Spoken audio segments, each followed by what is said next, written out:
Adam asked me if there was special music I wanted, and I said, Adam, I like it when you rock the piano. Rock the piano, if you would. Thank you. That was a gift.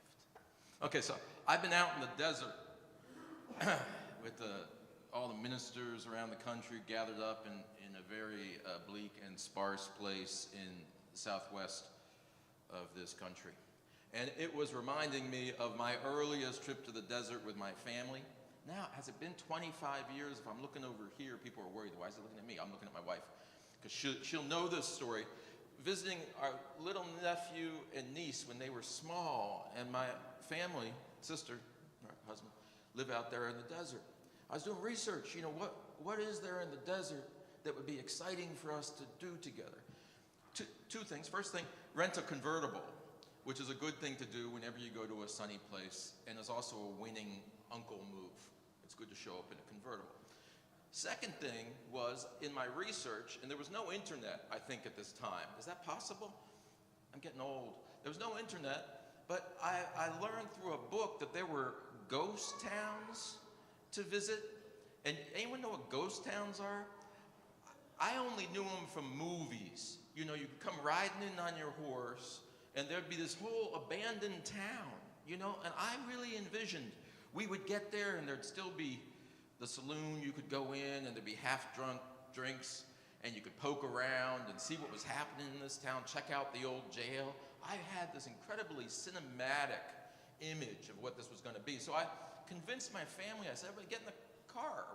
We're going to go. Yeah, it's 2-3 hours straight out into the desert. Once we got there, it was another 45 minutes, kind of hiking to find this place. No GPS, mind you. And then there's a moment when it felt like to me we had arrived. All signs suggested we had arrived. And I need to bring you there and say that it was mostly scrub brush and a couple of bits of foundation. Mostly kind of an abandoned construction site. And we all sat there, the elders of us, meditating on this ghost town. And it was my nephew, Bryce, if you're listening, said, is this all there is? Where is it? When do we get there to this amazing place? I said, well, can you feel the ghosts here? Let's try and conjure a little energy. Can you feel the ghosts here? And I've thought about that story in its lessons a lot, because it ain't about the ghost town. It ain't about the destination. It's about the excuse you have to get into the convertible with people you love and to go on a journey of discovery. All of this stuff we do in life is an excuse to be with each other.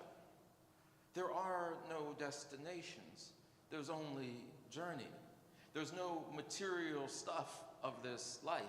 There's only relationship. There's only us and the love that we have for one another. There's a moment in Scripture, forgive me, I'm taking all kinds of liberties today. Luke tells of a moment, that same kind of moment, where it was the Pharisees and they're harassing Jesus a little bit. They said, well, this kingdom you keep talking about, but when are we going to get there? How far is it? And he says one of these inscrutable things that I think is actually important. He says, we're not going anywhere. The kingdom is already among you. It's here. It's not a place. It ain't streets lined with gold. There are lies told, I think. There's no place we're going to that's better than the place we are right now.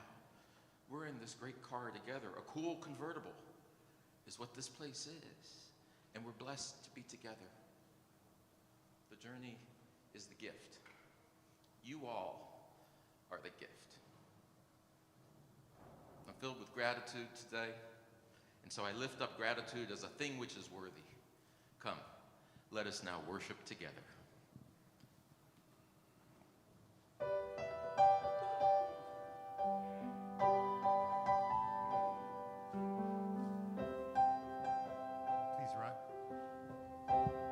Please rise in body and or spirit and join in singing number 118, This Little Light of Mine.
morning, everyone.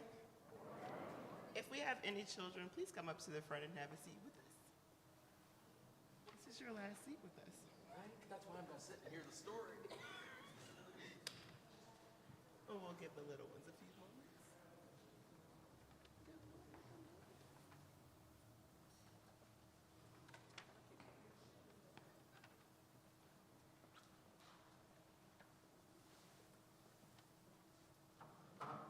Anywhere is good. You can sit in the middle if you want. Yeah, fill the middle. So many of you all today. Great. Alrighty, so the story I'm going to read today is called The Little River That Kept Going. Once upon a time, there was a little river that flowed through a quiet valley. Every day, it sparkled in the sunlight and sang softly to the trees, the flowers, and the creatures that lived along its banks.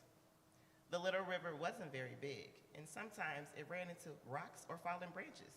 Sometimes it dried up in the summer sun, or swelled in the storm and felt like it couldn't keep going. But the little river learned something very important. No matter what happened, it could always keep flowing. If a rock blocked its path, it would find a way around it. If the water dried up, it would trickle slowly, waiting for rain to fill it again. And when the river joined other streams, it became stronger, reaching far beyond the little valley it had always known. The river reminded everyone who watched it that challenges don't stop the journey. They just make it stronger. Every twist and turn was part of the river story, and every small step forward mattered. One day, the little river learned it would no longer see the gardener who it had known since it began. Someone who had taught it songs, shown it how to shine, and helped it grow. The river felt a little nervous at first, but then it remembered all it had learned: resilience, patience, and the courage to keep moving forward. And so the river promised itself it would keep flowing, and it wouldn't carry the gardener's teachers wherever it went. The flowers would still bloom, the birds would still sing, and the valley would remain full of life. Because the river, small but brave, kept going. Just like the river, the youth of our congregation can keep going too. Even though Reverend Dave won't be with us in the same way, we carry his lessons of love, curiosity, and care forward. Every kind word, every brave choice, and every moment of helping and learning is part of how we keep the river flowing. And just like the river, we can go stronger and keep with the change. So today, let's promise to be like the little river, resilient, brave, and always moving forward, carrying the love and guidance we receive from Reverend Dave wherever we go. Thank you.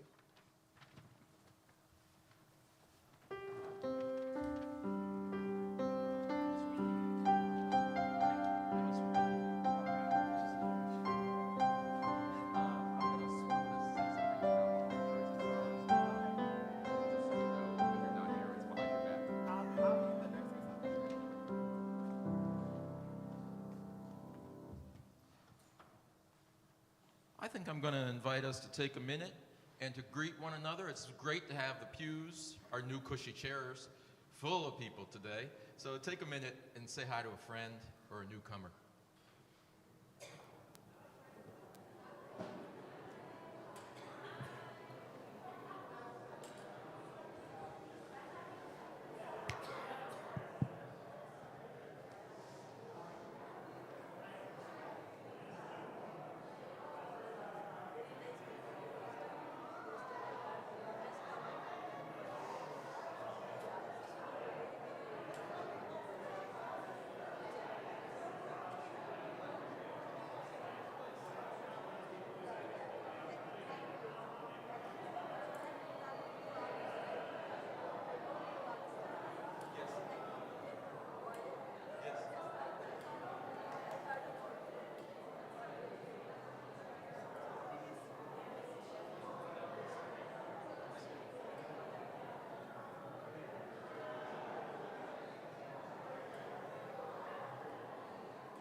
Each week we take up an offering here to support the ministries of this church, and each month we share half of that offering with a group that is doing the work of our mission in the world. This month it is a group within our own community. Our Share the Plate partner for February is our First U Refugee Support Fund. I see a few people here in the room who have been working with our refugee families to support them through their journey as our new neighbors, and I know at least one or two of the people here today were celebrating that journey with our family. I think they had some delicious flan yesterday that I got to try back at Thanksgiving. We are so happy that you all are doing that work of neighborly love here at First U, and that is what some of your offering today will support. With that, our offering is gratefully received.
Please rise in body or spirit for the singing of our centering song.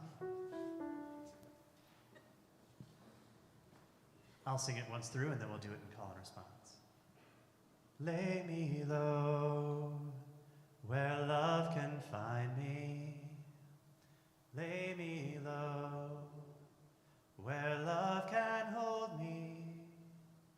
Lay me low where love can bless me.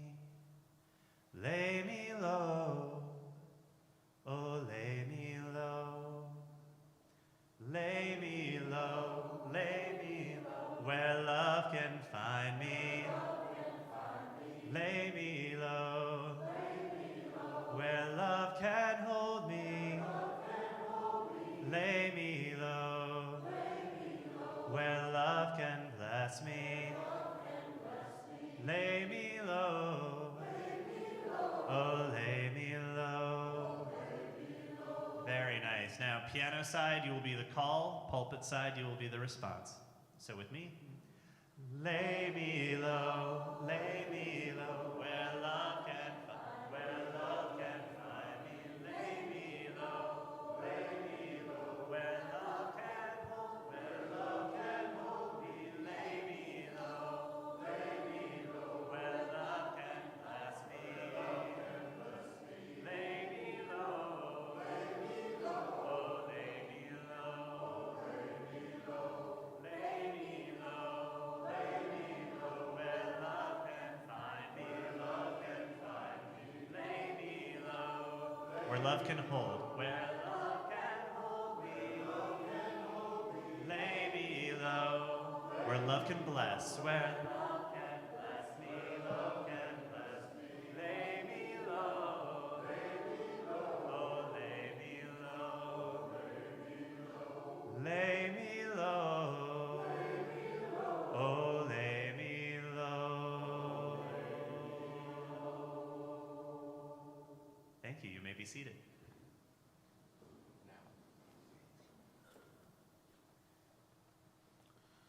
I'm taking liberties all over the place and to share some joys of my own today.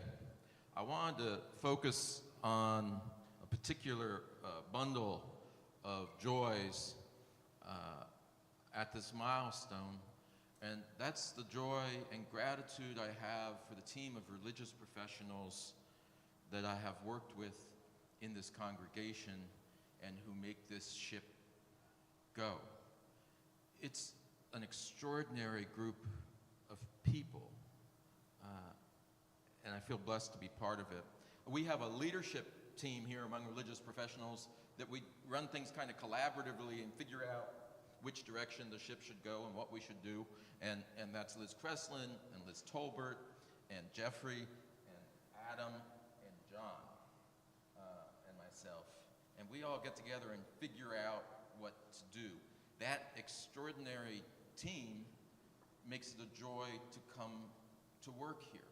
And you know each of those people in the ways that they're extraordinary, but I just want to do a quick couple of shout-outs there of gratitude. I have a shout-out of gratitude for Liz Kreslin, as she has moved from running our Sunday school and our adult religious education to stepping up and stepping in as our ministerial intern this year.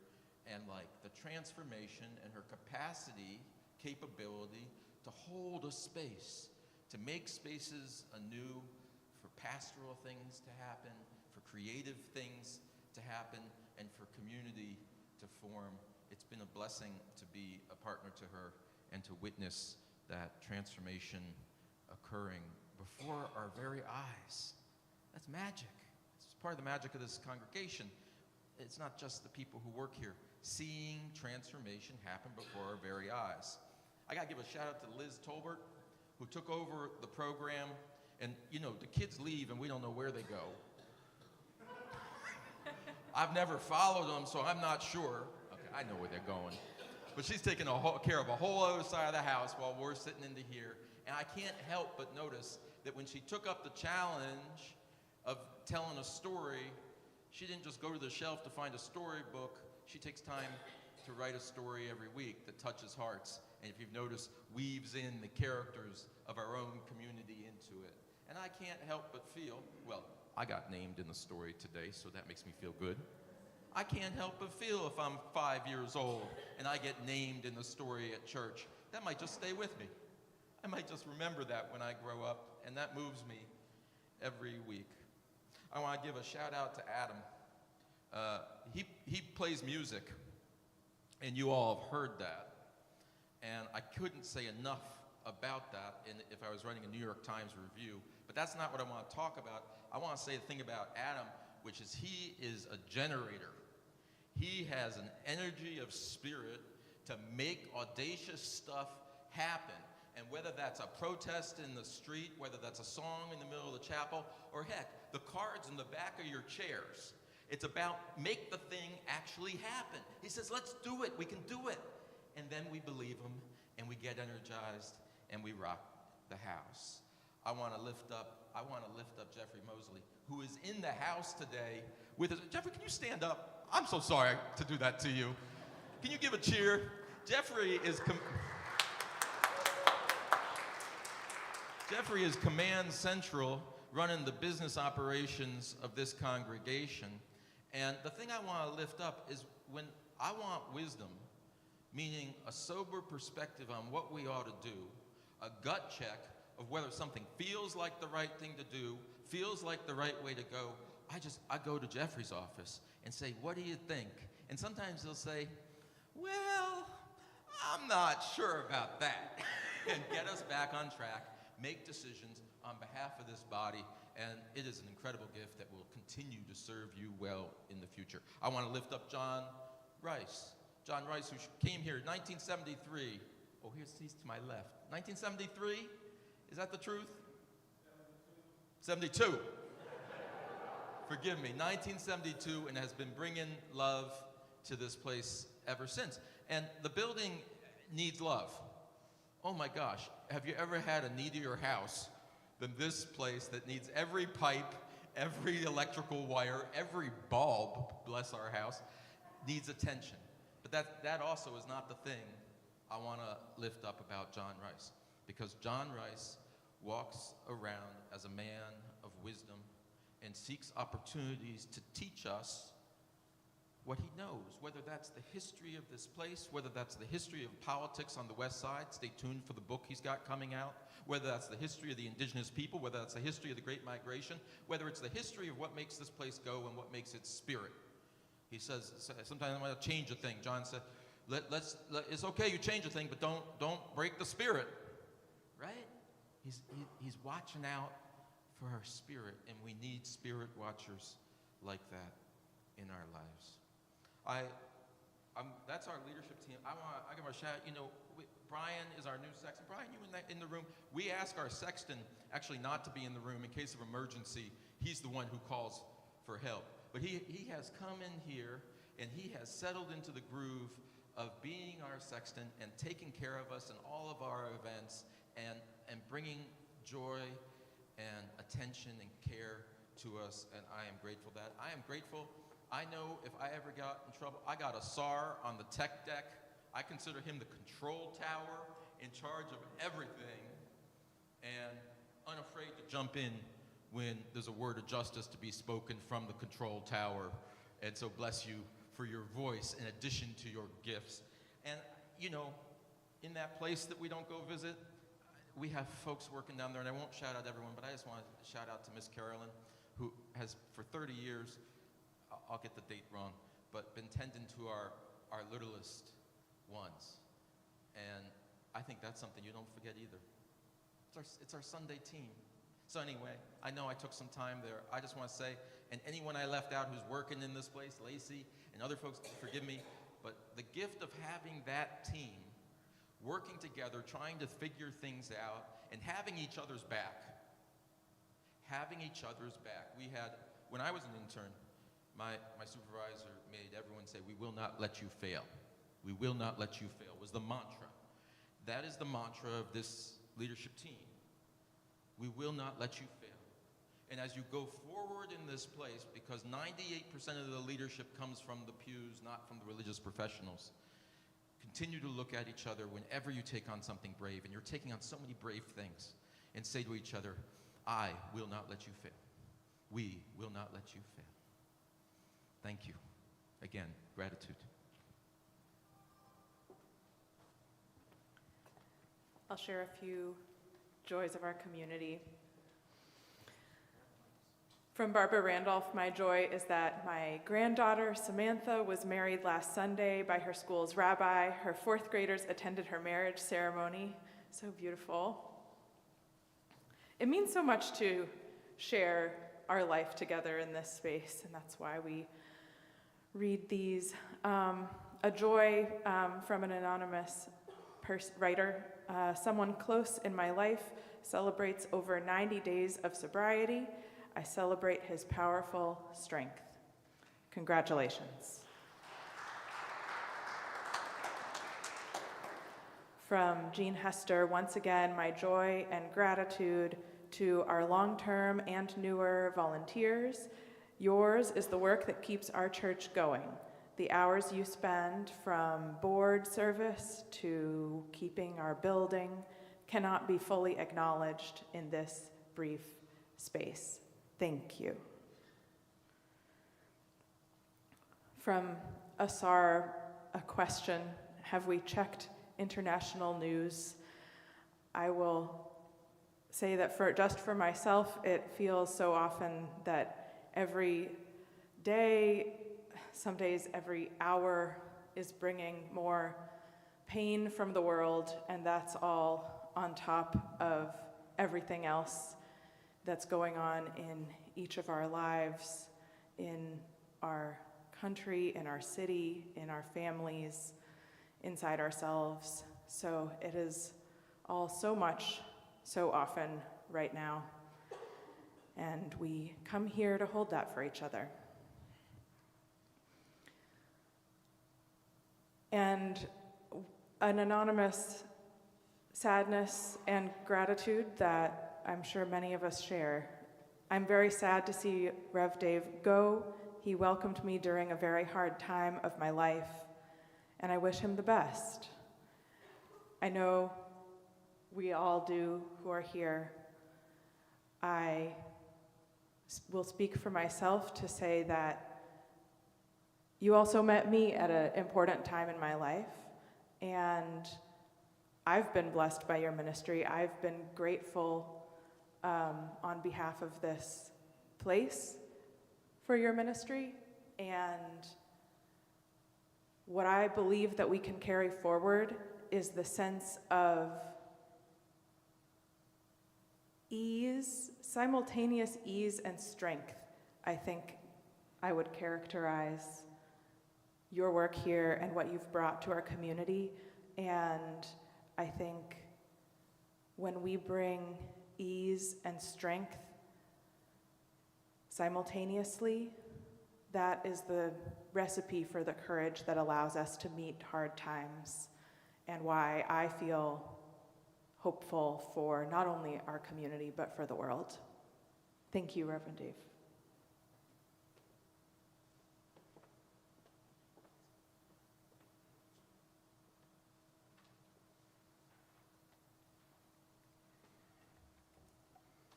I have for us a meditation text today.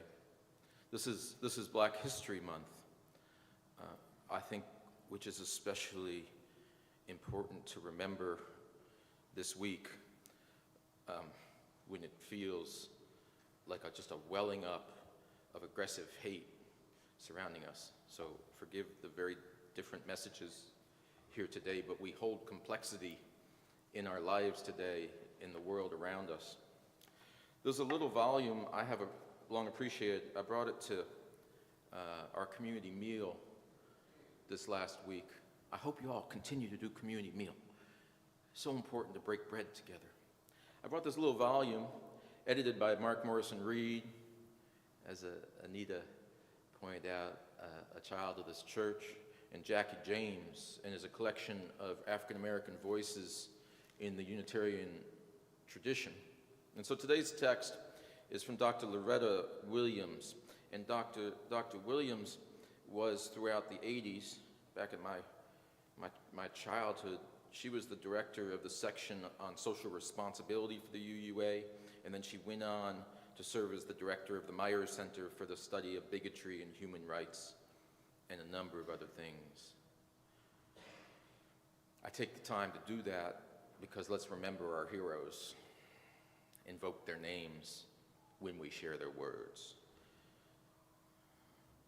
These are her words, affirmation of hope. We, bearers of the dream, affirm that a new vision of hope is emerging. We pledge to work for that community in which justice will be actively present. We affirm that there is struggle yet ahead. We know that in the struggle is the hope for the future. We affirm that we are the co-creators of the future, not passive pawns. And we stand united in affirmation of our hope and a vision of a just and inclusive society. We affirm the unity of all persons. We affirm brotherhood and sisterhood that allows us to touch upon each other's humanity. We affirm a unity that opens our eyes, our ears, our hearts to see the different but common forms of oppression, suffering, and pain. Yet we are one in the image of God, and we celebrate our hopes for human unity. Within ourselves, within the gathered community, we will discover the strength not to hide in indifference. Affirming that hope, publicly expressed, energizes and enables us to move forward. Together, we pledge action to transcend barriers, be they racial, political, economic, social, or religious. We pledge to make our tomorrows become our todays. We pledge to make our tomorrows become our todays together. Let's take just a minute to breathe in the dream of the tomorrows that we're bringing into this sacred space, right now, right here.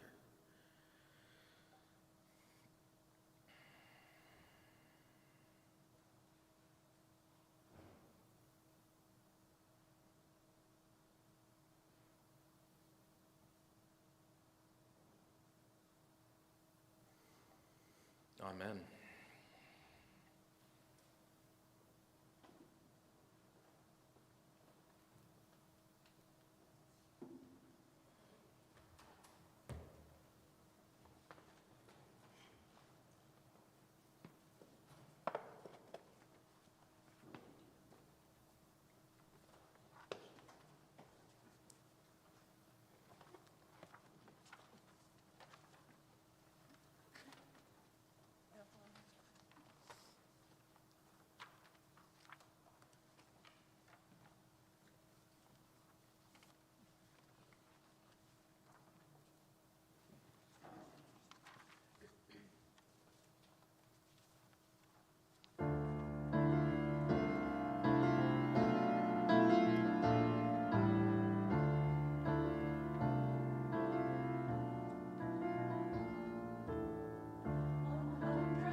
You guys are awesome.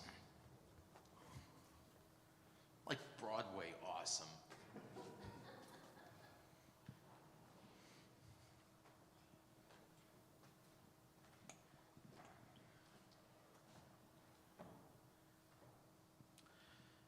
It's a moment of change. It's a time of change. As time passes, my life seems like a continuing stream of different times of change, and maybe there's a lesson in that. So I got boxes out, thinking about emptying out the minister's study, right? Like what's important to put in the box and carry out to the car. I say this because I'm going to ask all of you to come help me carry boxes out to the car. Okay, I'm going to tell another story because, and I was thinking of that. I was thinking of this, and today I'm feeling a little bit lament in my heart, and attachment, and holding on. And I'm also feeling a little bit of the energy of commencement for all of us, beginning a thing. And I was remembering the box thing always makes me remember going off to college. And I was going from coast to coast at a time. People didn't go that far, at least in my circle. It was a big deal to go a long way away for college. But I was going on an airplane, right? So I had to think about what to put in my box to take to college. And I'm I've never been much of a dresser, so it was like, okay, I'll take a t-shirt and jeans. What else is in the box? And so I put some of my most special stuff in this box. Oh, I got a volume of Bob Dylan lyrics. I'm gonna need that in college. I got this baseball, I'm gonna need, and I assembled these treasures, you know what I mean, in the box to take to my tiny little dorm room. And the function of those, I don't think it was that I was going to forget Bob Dylan lyrics. Someone's going to call on me and be like, don't think twice. That wasn't it. It was about, I'm coming to a new place, and these are signs and signifiers about who I am and what's important to me, and I just want to put them up on a little railing. Here's a picture of my family. So on. I was going to say a record. I'm trying to remember what we listened to. I think, yeah, here's a record. Here's the music I listen to. You want to say who you are. Well, the kicker of the story is at the end of the freshman year, they did their purpose. People got to know me from the tableau of my loves and my connections. And then I put those precious things in the basement of the dormitory, went home for the summer and came back, and the box was gone. Now, this was like a big sense of loss to me because I had brought together like my treasures, such that you have at 17 years old or 18 years old, the treasures, and I put them, I said, they'll be safe in the basement. I'll teach you. Nothing's safe in dorm basements, or for that matter, church basements. Don't trust it's gonna be there when you go looking for it again. Anyway, it's gone, it walked away. And I was filled for a time with this lament about, oh, can I even remember what's in the box? Am I able to take this inventory of what my treasures are? I even thought for a time if I could make a list of everything that was in the box that was important to me, that was my identity, right? I could reacquire everything and refill the box and make everything whole again. Now, it's taken me some years to have a different view of the function of box filling in life. It's taken me some years to come to a different view of what the treasures are that we gather up. And I've come to the place where I can't remember what was in that box, but I know that in my mind and in my heart, I have refilled that box 100. New treasures have come to me to serve me at the very moment I need them. And so this Buddhist warning, I'm going to break Buddhist here. The grasping on those things from the past that served me at a time of change that is gone is doing me a disservice, and so I have learned what a thinker, his name is Uchiyama, has an interpretation of the open hand of the mind. How do you open the hand of the mind such that it's not grasping on to that old tool, that old treasure, that old Bob Dylan book? That isn't the thing. It's the open mind, because there are gifts right here today on offer. And that even applies to, oh, what do I need to carry away from my office? Keepsakes. When I left Charleston, they gave me a piece of stone off the building itself. I carried that. All right, I'll carry this out of here. But that ain't the thing. I'm not here to chisel off a piece of the stone. That's not what I need. I need the open hand and the open heart, because you're the treasure. Right here, right now. And if my box is too full of old stuff, there's no room to let the love in, right? So what we're teaching here is not the grasping of old treasures, although we can do honor to them, but the opening of the heart and the opening of the hand and the mind, that we might receive the treasures and gifts on offer right now, right here. Why come back here every Sunday? Geez, that seems like a lot. I just went to church last year. Why come back here every Sunday? Why do I do it? Because I need the reminder.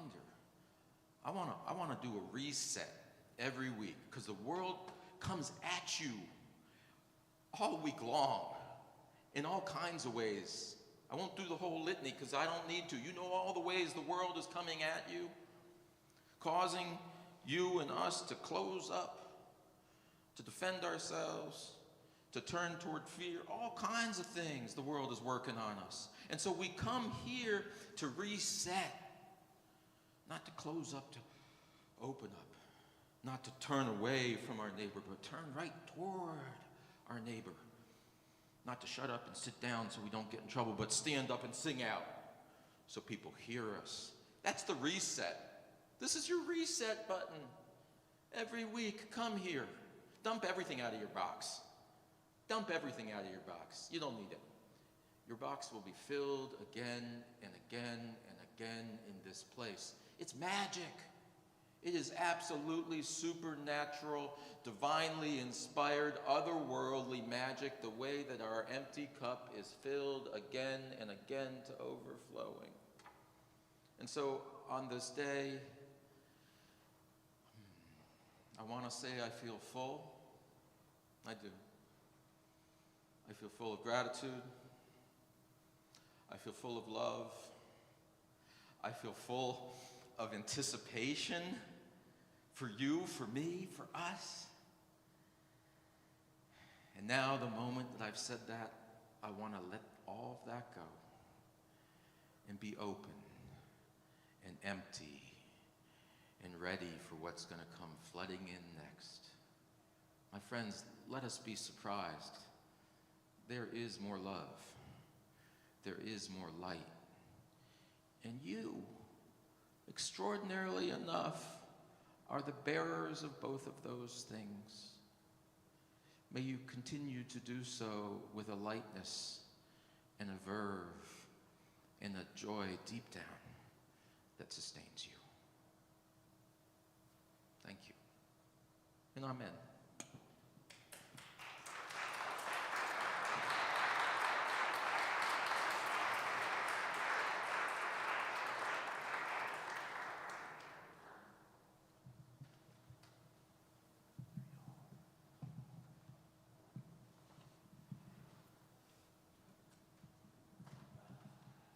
All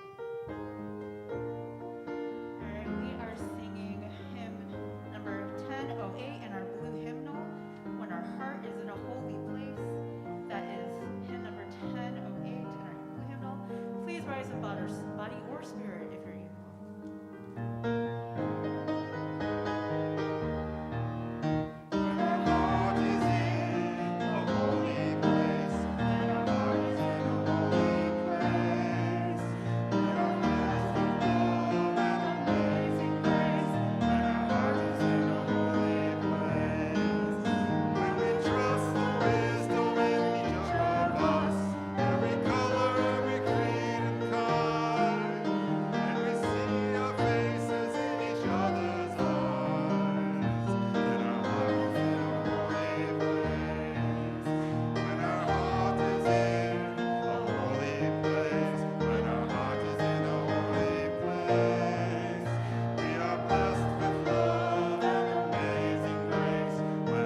invite you, if you feel so moved, to reach out and take a hand.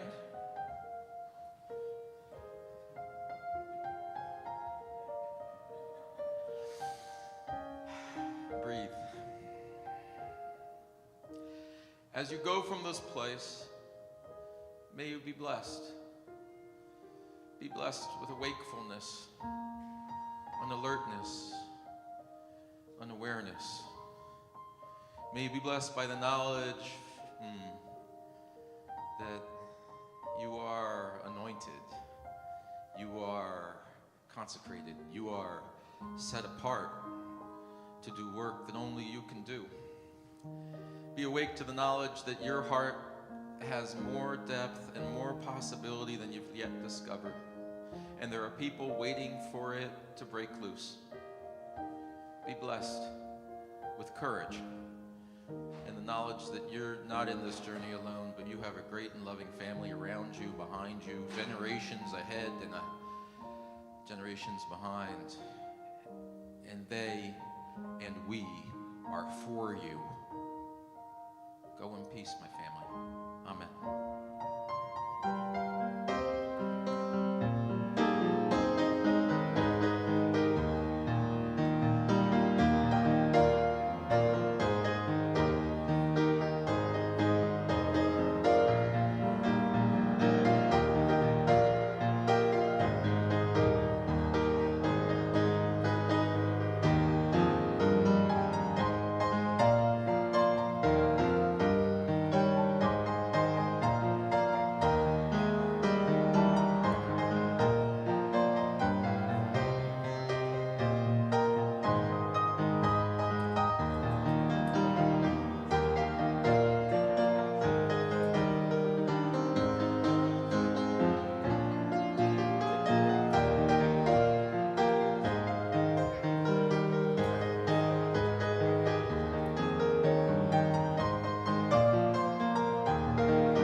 Hey, I want to tell everybody, if you want to come back up here to the church at 5 p.m., the men's group is sponsoring the Super Bowl watch on TV. All are welcome, and we will have food. Seahawks.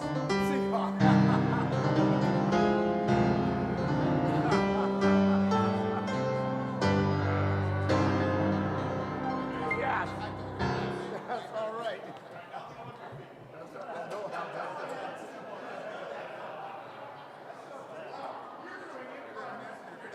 I know, right?